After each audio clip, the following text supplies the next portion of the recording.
I was still wearing the black tie from my wife's memorial when my brother walked into my kitchen, dropped a bank packet beside her photo, and said, "Sell that worthless shack already. You're too pathetic to keep it." He said his son needed the money to save his company. Not once did he ask if I had eaten. Not once did he say Maura's name with love. He just looked at the last place my wife loved and saw a check waiting to be cashed. But the cruelest part wasn't what he said.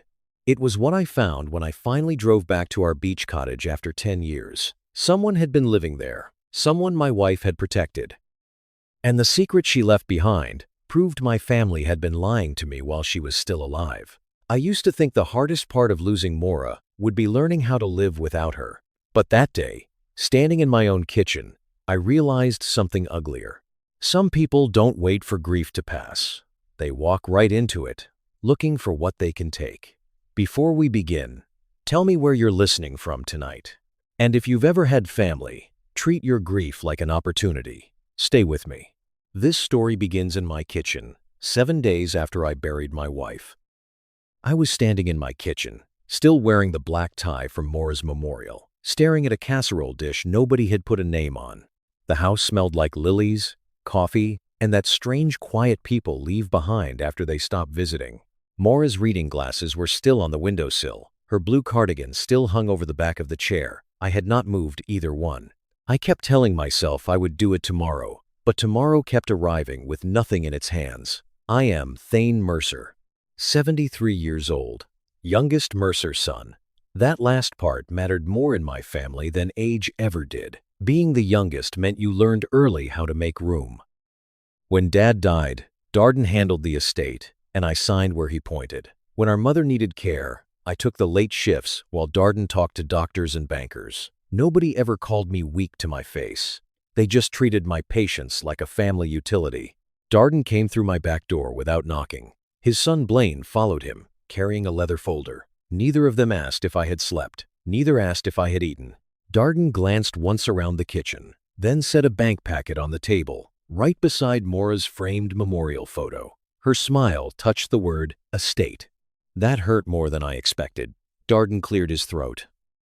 "Thane, we need to be practical." I looked at the folder. "About what?" "The cottage." I said nothing. He leaned back like he was doing me a favor. "Sell that worthless shack already. You're too pathetic to keep it, and Blaine needs the money to save his company." Blaine looked down, but not from shame, more like a man waiting for paperwork to move along. "My company has 42 employees," he said. "Payroll is tight. The bridge loan fell through. This isn't just about me." Darden tapped the packet. "The Truro place is sitting there rotting. Maura's gone. The house should be next." For a moment, the room had no air in it. I thought about the cedar shingles Maura loved. The porch chair, she said, caught the best morning light. The cottage, I had not stepped inside for 10 years because every time she invited me, I found a reason to stay busy. Work, then retirement, then habit. I wanted to tell Darden to get out. Instead, I looked at Blaine and asked, "What caused the shortfall?" He blinked. "It's complicated." "That's not an answer." Darden's jaw tightened. "Don't turn this into an interrogation. Family helps family." There it was, the Mercer family prayer, used whenever someone wanted something from me. I picked up the bank packet and turned it over once. "I'll look at it." Darden smiled too quickly. Blaine finally exhaled, but I noticed two things. Blaine still had not explained the company problem, and Darden had not looked at Maura's picture since he entered the room.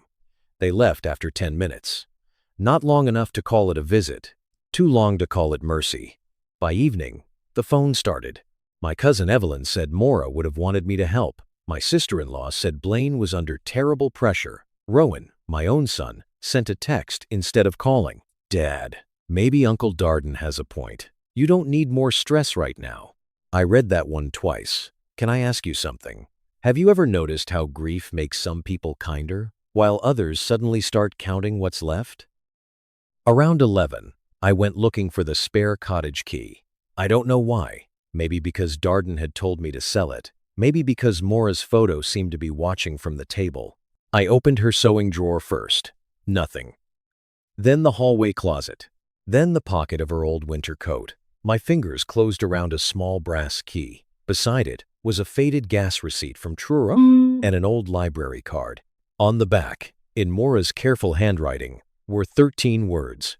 If you ever decide to let the cottage go, please let it tell you my side first. I sat down hard on the hallway bench. Her side. I had been married to that woman for 44 years, and those 2 words made me feel like a stranger in my own life. After midnight, I returned to the kitchen. The bank packet sat on one side of the table. Maura's key lay in my palm. For the first time since she died, I understood that selling the cottage might not close the past. It might bury it. The next morning, I put Maura's key in my coat pocket and drove toward Truro, not knowing I was about to find the first lie. I left before the neighborhood woke. The sky over Newburyport was the color of old pewter, and the streetlights still glowed against the wet pavement. I had packed light. 1 overnight bag, my blood pressure pills, a thermos of coffee, and Maura's brass key tucked deep inside my coat pocket. The passenger seat looked wrong without her.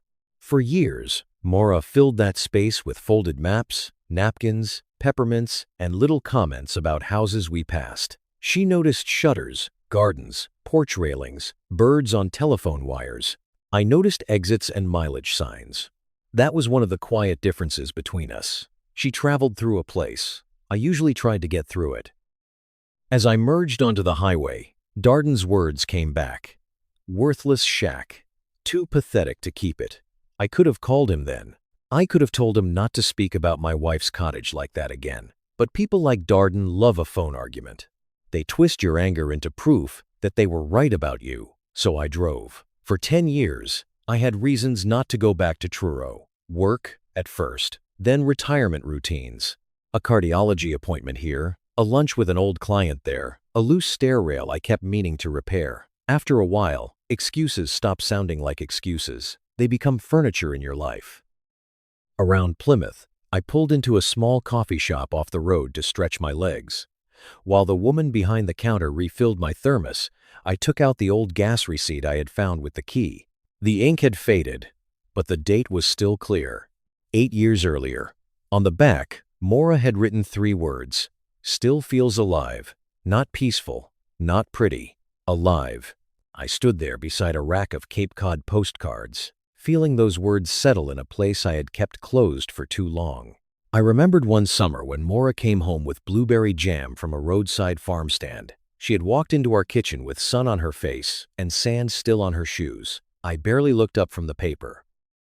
"Traffic bad?" I had asked. She smiled and said, "It was worth every mile."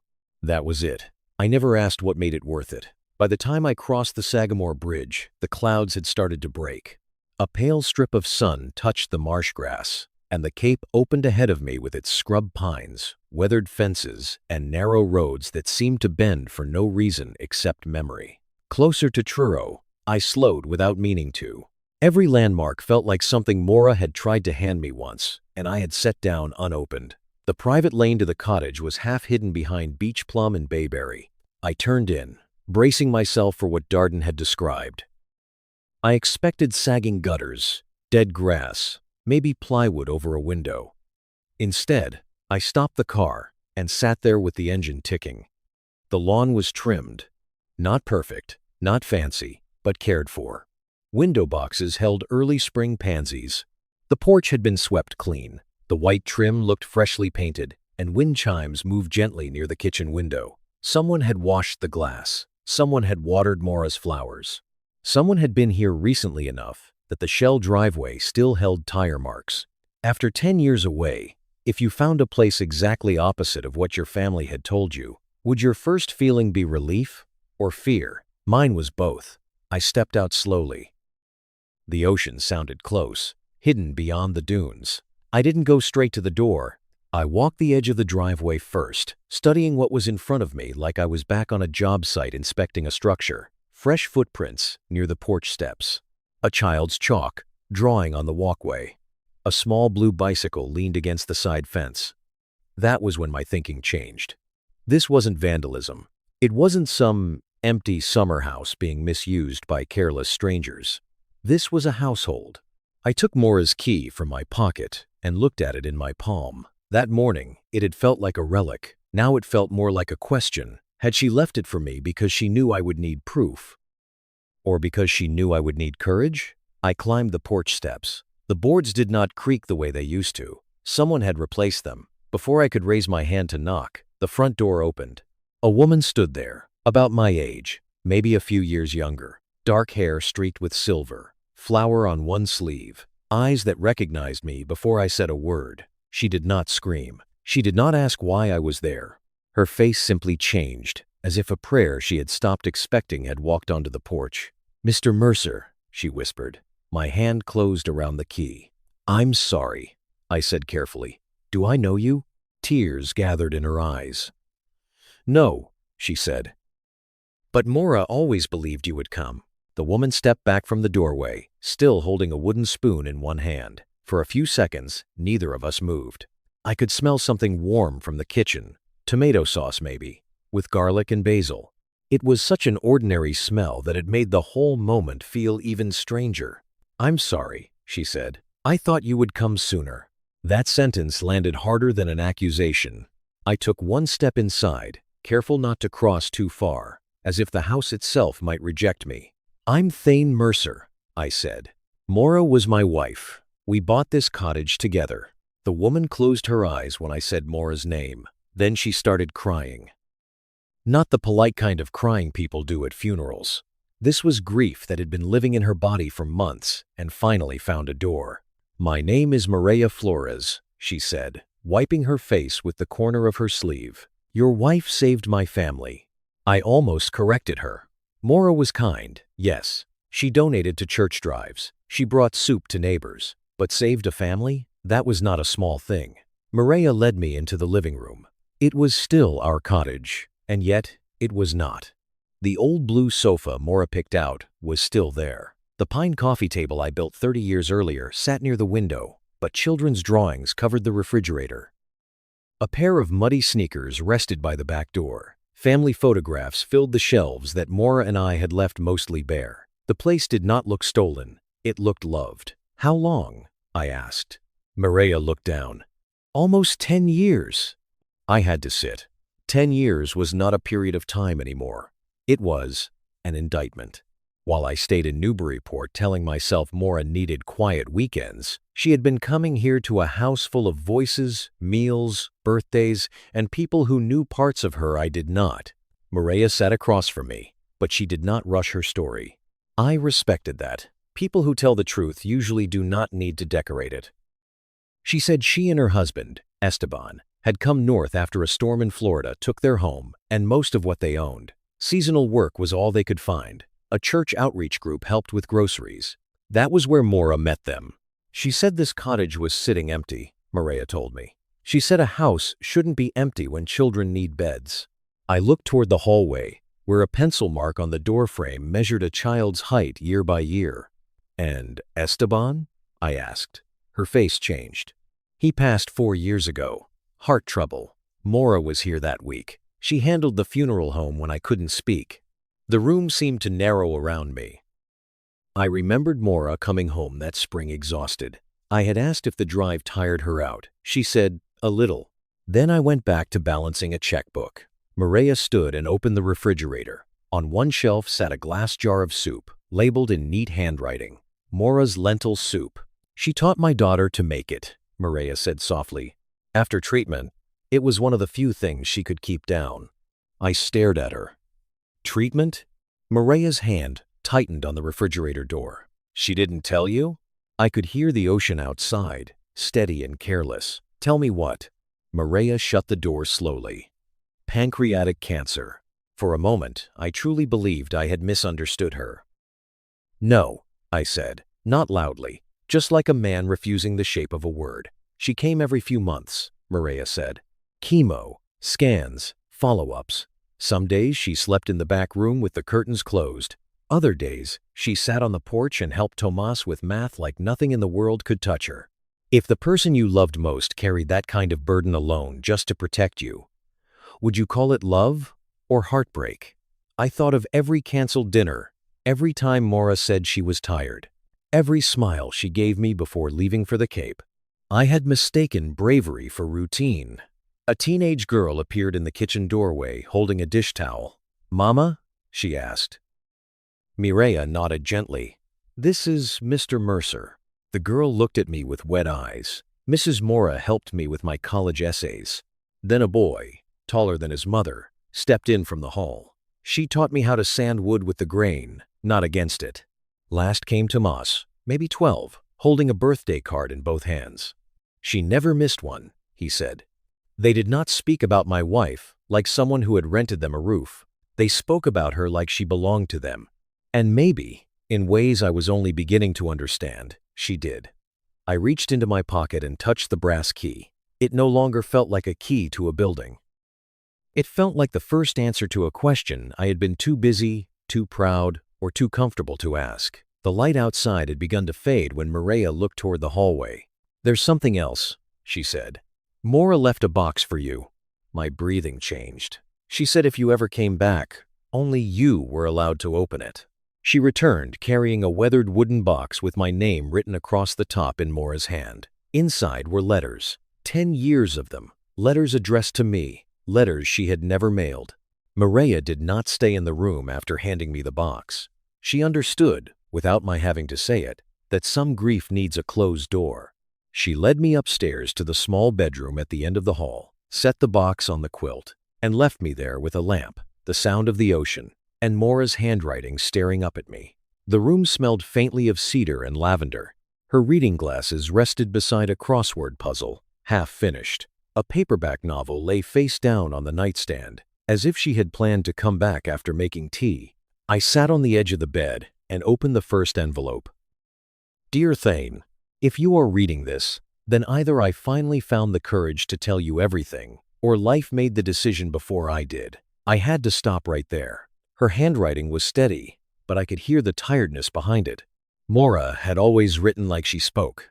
Careful, warm, never wasting more words than she needed. She wrote that she never meant to build a wall between us. She only wanted one place where cancer did not get the loudest chair in the room.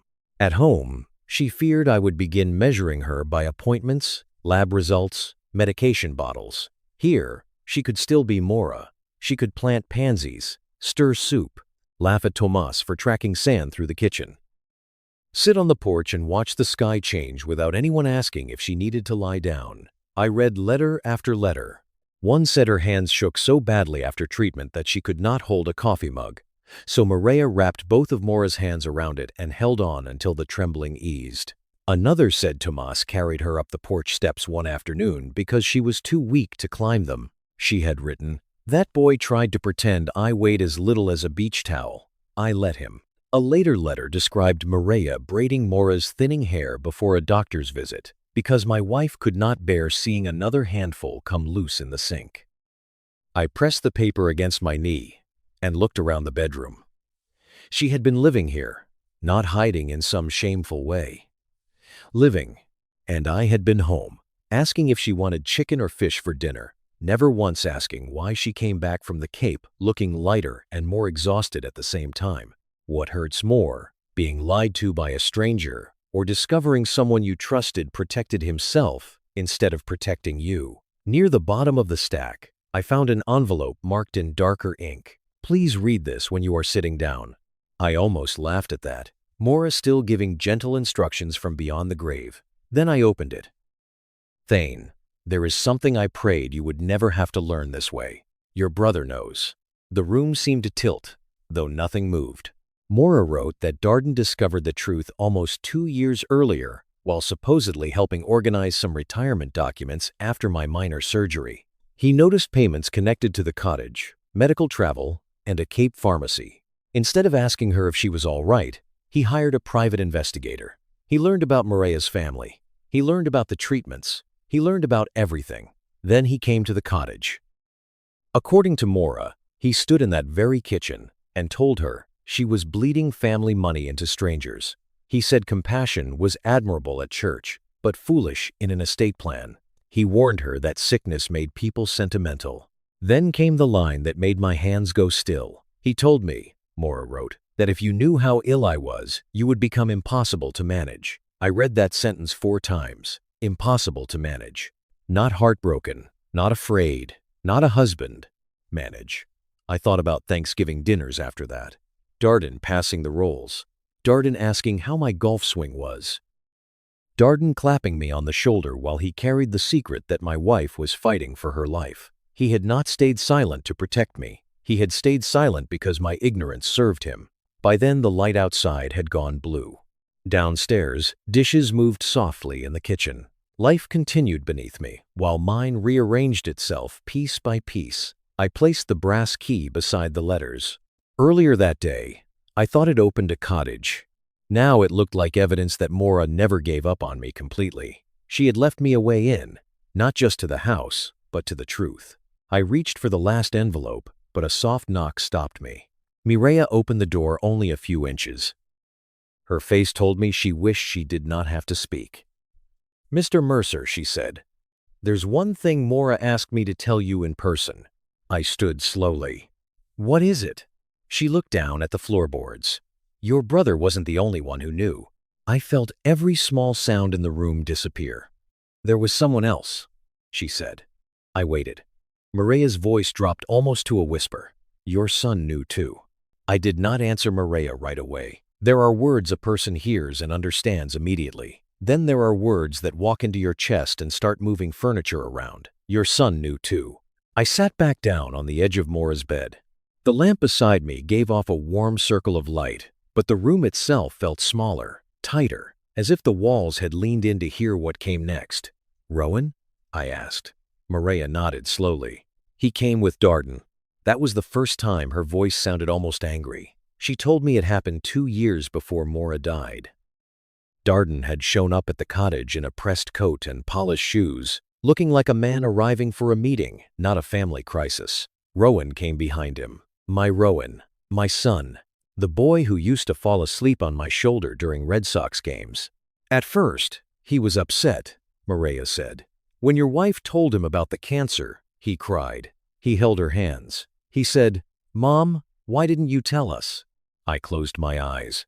For one small second, I wanted to live inside that version of him, but Mireya continued. Then Darden asked to speak with him outside. They walked down toward the dunes. They were gone nearly an hour.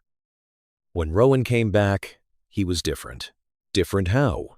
He stopped asking about Maura's pain.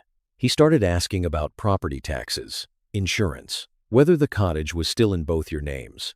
She looked toward the floor. It was like watching someone trade his heart for a calculator. I did not blame her for saying it. I hated that it sounded true. After she left me alone, memory began doing its cruel little work. Rowan asking, out of nowhere, whether I had updated my will. Rowan saying Cape Cod real estate was too valuable to sit unused. Rowan telling me, "Dad, you have to think about the long game." At the time, I thought he was being practical, maybe even responsible. Now I heard Darden's voice hiding inside my son's mouth. I did not sleep. Sometime after midnight, the house settled into quiet. I could hear the heater click on downstairs, then the faint scrape of a chair in the kitchen. I sat on that bed with Maura's letters spread around me, reading a few lines, stopping, then reading them again. A man can survive being underestimated by a brother. Being measured by your own child is a different kind of wound. Near dawn, I packed my bag. I did it carefully. Socks folded, pills in the side pocket. Maura's letters returned to the box. I told myself leaving was the wise thing to do. I told myself truth would tear apart what little family still remained. I told myself silence might be mercy, but that was the old habit speaking. Have you ever convinced yourself that keeping the peace was the same as doing the right thing? I had done it most of my life. I carried my bag downstairs just as the first gray light reached the windows. The cottage was quiet, except for one small sound from outside, a soft scraping. On the porch steps, Tomas sat with one of Maura's old birdhouses in his lap. He had sandpaper wrapped around a small block of wood. Beside him was a coffee can full of bent nails. "You're up early," I said. He looked over his shoulder. "Couldn't sleep." I nodded toward the birdhouse. "Looks pretty far gone." He studied it like a doctor considering a patient. Mrs. Mercer said broken things aren't always supposed to be thrown away. I waited. He ran the sandpaper along the rough edge. Sometimes they're just waiting for somebody patient enough to fix them. The sentence was simple. A child repeating something kind an older woman had once said, but it stopped me at the door.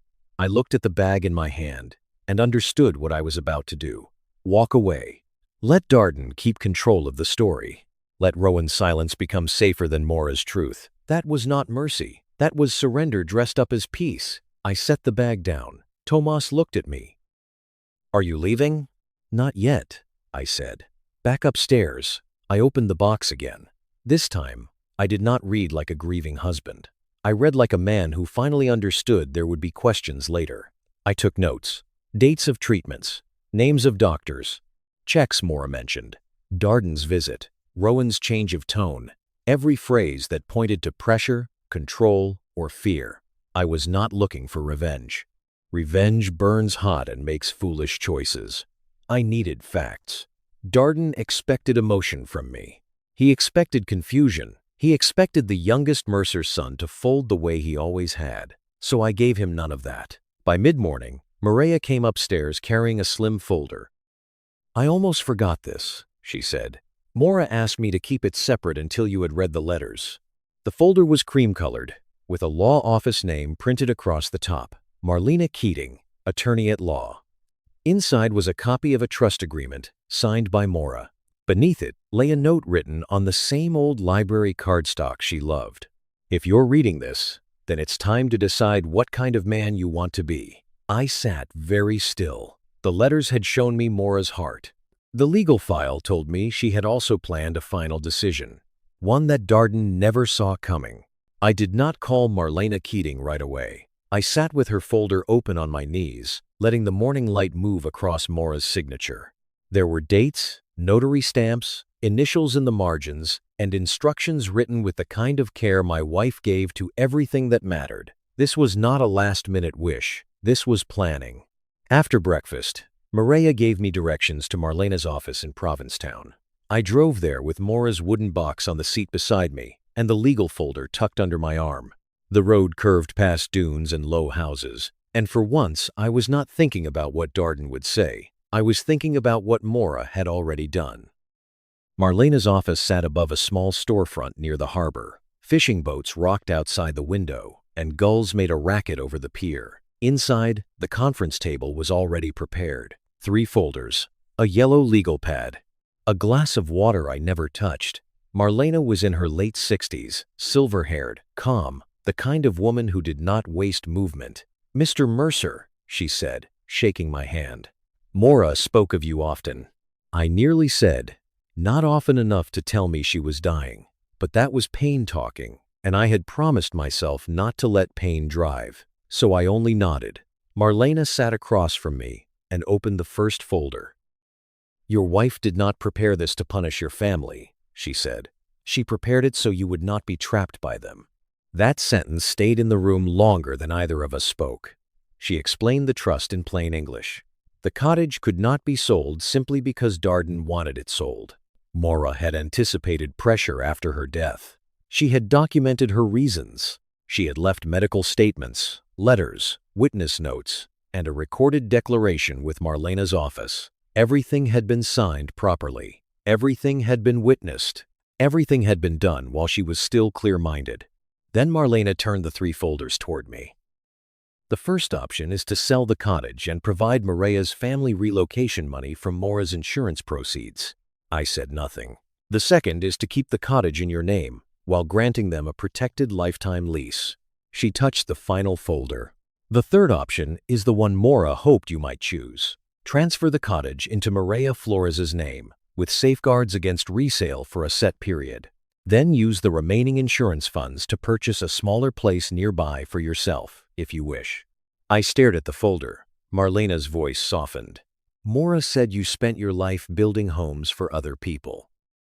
She wanted you to have one that was yours because you chose it, not because someone expected you to maintain it.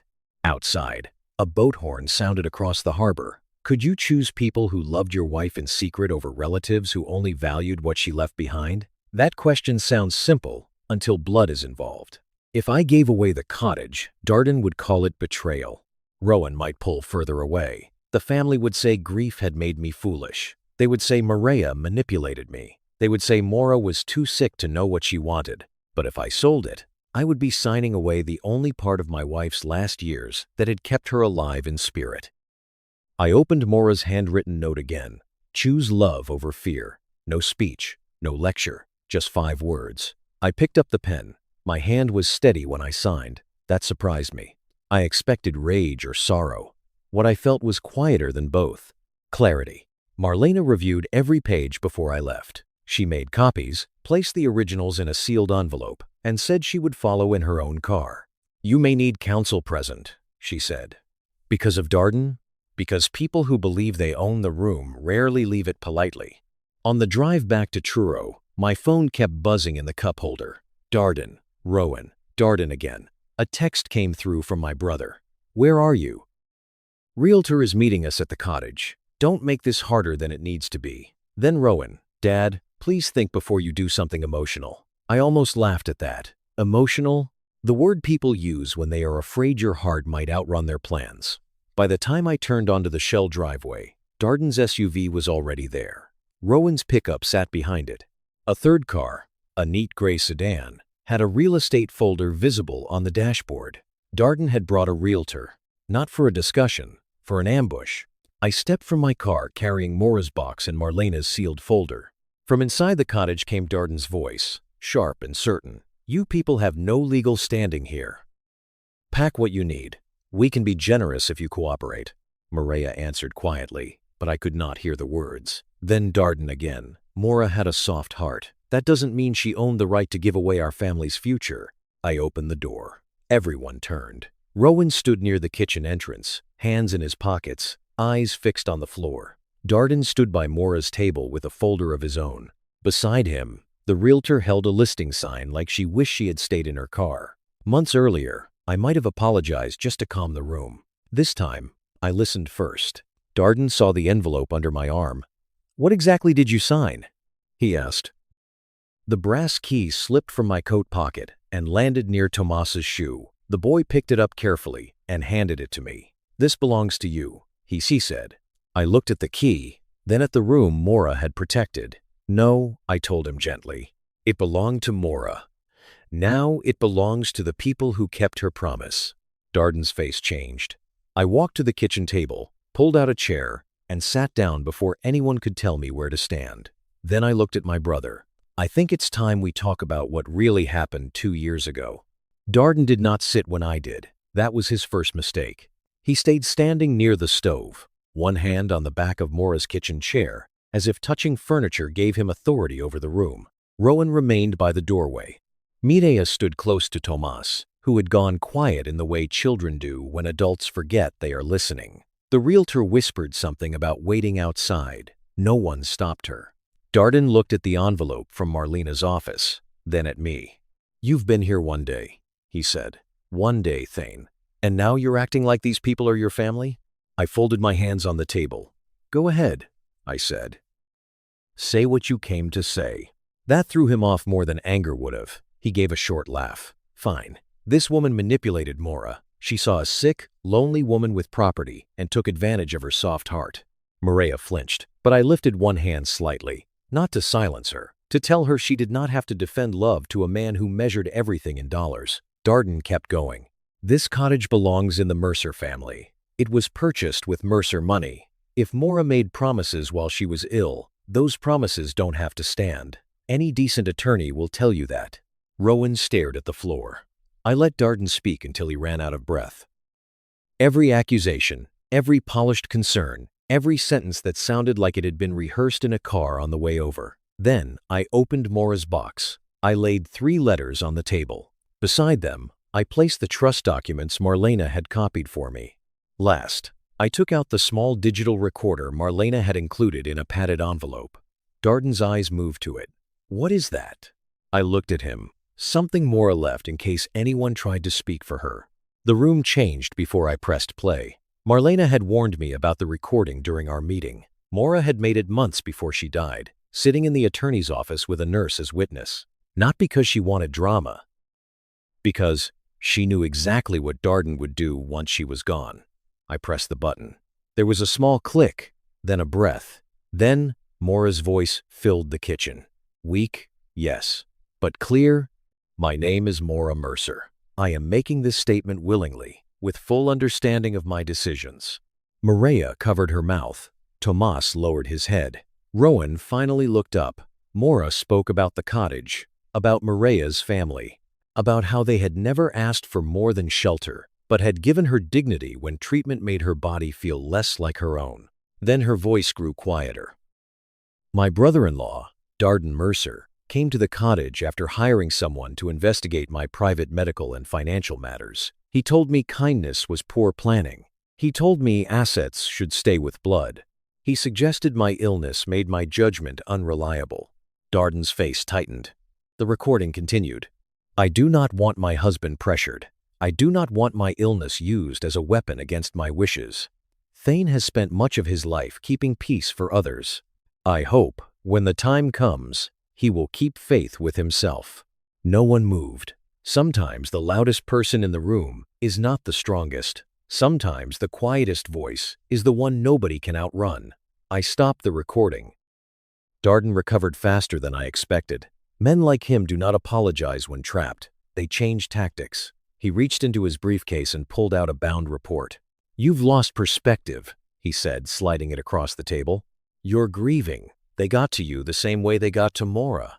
I did not touch the report. He opened it himself, showing charts, property values, taxes, maintenance estimates, inheritance projections. He had prepared a full argument, neat and professional. If a 73-year-old widower signs away valuable property under emotional distress, he said, that can be challenged. I'm trying to protect you from making a decision you'll regret. That was when I almost spoke too quickly. Almost. Instead, I looked at the cover page. Who paid for this? Darden blinked. I did. With whose funds? A silence entered the kitchen and sat down between us. Darden's mouth tightened. That's not the point. It is exactly the point. Rowan closed his eyes, and there it was. Months after Mora's funeral, I had given Darden limited access to help organize several retirement accounts. He had called it, taking one thing off your plate. I believed him. Now I understood. He had used my own money to prepare a case against my judgment. I turned to Rowan. Did you know? He did not answer. He did not need to. Darden pointed at me. Don't you dare twist this. I did what had to be done because you were drifting. Somebody had to act like an adult. I reached into my pocket and closed my fingers around Mora's brass key. You used my grief as permission. He looked away. That was the closest thing to confession I was going to get. Then Darden played his last card.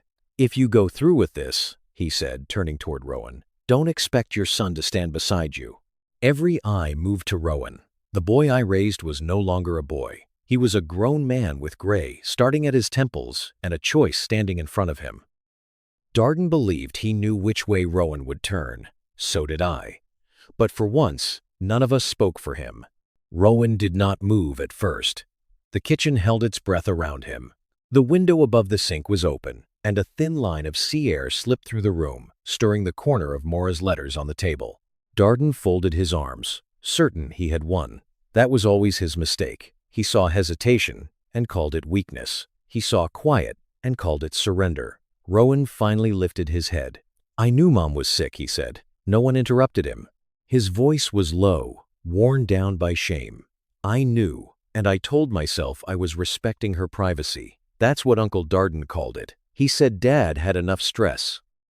He said bringing it up would only make things worse. I watched my son speak, and for a moment I saw him at 10 years old, running across our backyard with grass stains on both knees. Then I saw the man in front of me, trying to climb out of a choice he had made. Rowan looked at Maria. I'm sorry, he said. I came here and saw how sick she was. I saw all of you taking care of her. And instead of asking what she needed, I let him turn it into a spreadsheet. Darden's eyes sharpened. Careful. Rowan turned to him. No, I've been careful for 2 years. The room shifted. Have you ever realized too late that someone slowly taught you to value the wrong things? It does not happen in one loud moment. It happens through little phrases. Be realistic. Think long term. Don't let feelings cloud judgment. After a while, Your conscience starts speaking in someone else's voice. Rowan reached inside his jacket and placed a folder on the table. These are the authorizations Dad signed after Mom's service.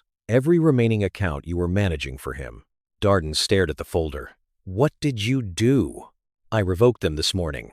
The sentence was calm, but it struck harder than shouting. I called the brokerage, Rowan continued. Then I called Dad's accountant. You no longer have access. Darden's mouth opened, then closed. For the first time since he arrived, my brother looked old, not elderly, exposed. You ungrateful boy, he said.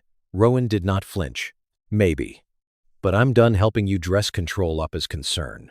Darden turned on me then, because losing Rowan meant losing the room. You hear this? He said. This is what happens when outsiders get inside a family. Your wife started this. She took what belonged to us and handed it to people who saw an opportunity. Maria's face tightened, but she stayed silent. Darden pointed toward Tomas. You never belonged here. That was the line. Not the money. Not the insults toward me. Not even the report. That sentence, aimed at a child standing in the house where my wife had loved him, cleared the last fog from my mind. I stood. No, I said. Darden swung back toward me. No, what? No, you don't get to say that in Mora's kitchen. He gave a bitter laugh. Mora was sentimental. My wife was brave. She was sick. She was clear. She was giving away our family's future. I looked at him then, really looked at him. My brother had spent a lifetime mistaking possession for legacy. No, I said again. Mora chose them. I just stopped standing in her way. The room became so still I could hear the wind chimes outside the porch. Marlena, who had entered quietly moments earlier, set the final documents on the table. She did not make a speech. She simply showed Maria where to sign the acknowledgement. Maria shook her head at first. Mr. Mercer, this was never our dream. It wasn't mine either, I told her. It was Mora's. And I've learned not to ignore that woman twice. Her hand trembled as she signed. Mine did not. Darden watched the pen move across the page as if it were a door closing. Then I took the brass key from my pocket. Tomas looked at it, eyes wide, not reaching for it. I placed it gently in his palm. This key was never meant to keep people out, I said. Mora used it to let love in. Tomas closed his fingers around it like it was made of glass. Darden gathered his report, his empty authority, and what remained of his pride. At the doorway, he looked back once. You chose strangers, he said. I met his eyes. No, I chose the people who kept their promise to my wife. He had no answer for that. Outside, his SUV started and rolled down the shell driveway. Dust rose behind it, then settled. Rowan stayed on the porch after everyone else drifted into softer conversations. He did not ask to be forgiven. He did not explain again. He simply stood there with the face of a son who knew he had helped break something precious. I stepped beside him as the sun lowered over the dunes. Dad, he said, is there any road back? I looked toward the cottage, where Tomas still held Mora's key. I don't know, I said. But if there is, it starts with the truth. 6 months later, autumn came back to Cape Cod with a softer kind of light. The beach grass had turned gold along the dunes, and the wind carried that clean salt smell Mora used to call God's laundry. I still missed her in ordinary places. At the sink, near the coffee canister, when I saw a crossword puzzle folded in a magazine, grief did not leave. It changed chairs. It no longer sat on my chest every morning. Some days it sat beside me at breakfast, quiet enough that I could still taste the toast. I had moved into a small cottage near Provincetown Harbor, just as Mora's note had suggested. It was not grand. The floors slanted a little. The bathroom faucet complained if I turned it too fast, but every window held a piece of ocean, and that was enough. Most evenings, I walked down to the docks with coffee in a travel mug and watched the fishing boats come in. Men waved. Dogs barked from truck beds. Gulls argued over scraps. Life was noisy there, and I found that I needed noise again. I started woodworking in the shed behind my place. At first, it was just practical. A neighbor had a chair with a cracked leg. Then Maria needed shelves for her catering supplies. After that, Tomas asked if I could teach him how to build a box with a hinged lid. By October, the shed had become a little workshop. On Tuesdays and Thursdays, a few kids from the community center came by after school. We made birdhouses, picture frames, crooked bookends, anything simple enough to finish before supper. Funny thing about purpose, you can spend years looking for it in bank statements, job titles, and property lines. Then one afternoon it shows up covered in sawdust, asking where you keep the sandpaper. The Truro cottage was louder now than it had ever been when Maura and I owned it. Maria's catering business had grown enough that she hired 2 part-time helpers. Her daughter was in community college. Tomas still ran through the yard like the laws of gravity were optional. The porch was crowded with herbs, mums, work boots, and laughter. Every Sunday, they saved me a place at dinner. At first, they still called me Mr. Mercer. Then Tomas started calling me Grandpa Thane as a joke. The name stuck before I could decide whether I deserved it. Rowan came once a month. The first visits were awkward. We sat on my porch with coffee going cold between us. He apologized more than he spoke. I listened more than I answered. That was not punishment. It was honesty. Trust does not return because someone regrets losing it. One afternoon he said, "Dad, I don't know how to fix what I did." I told him something Maura had written in one of her letters. Forgiveness isn't pretending nothing happened. It's deciding the wound doesn't get to run the rest of your life. He nodded, but he did not smile. That was fine. Some repairs are slow because they are real. As for Darden, people ask whether I forgave him. The answer is not tidy. I do not hate my brother. Hatred gives a man free rent in your soul, and I am done providing housing for Darden Mercer. But I do not hand him my trust anymore. We speak rarely. When we do, the conversations stay short and civil.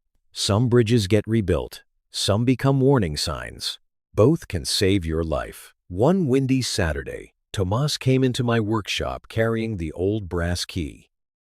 He had kept it wrapped in cloth inside his dresser. "Can we make something for this?" he asked. I found a scrap of cherry wood, and we worked side by side for most of the afternoon.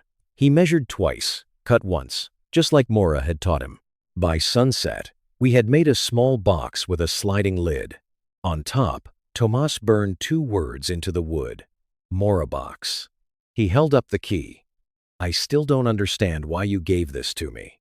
I took it from his hand and placed it inside the box. "This key never opened the most important door," I said.